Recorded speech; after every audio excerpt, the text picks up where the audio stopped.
We have become so incredibly good at witnessing tragedy. We know the maps, the numbers, we even know the politics behind it. We debate who's right, who's wrong.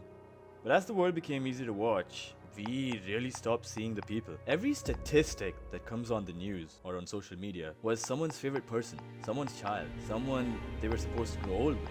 And every headline that we see is a phone call that should have never happened, a family that will never be the same. I'm not saying I know what the answers are, I really don't, but I hope we never become so familiar with suffering that it stops making us feel. Because before the borders, before the flags, before race, before even religion, before the language that we speak, we are and we're human, and that's what we were made as. And if humanity only begins where our differences end, it was never humanity to begin with. So, what I'm trying to say is, whoever you are, don't ever let compassion need a passport.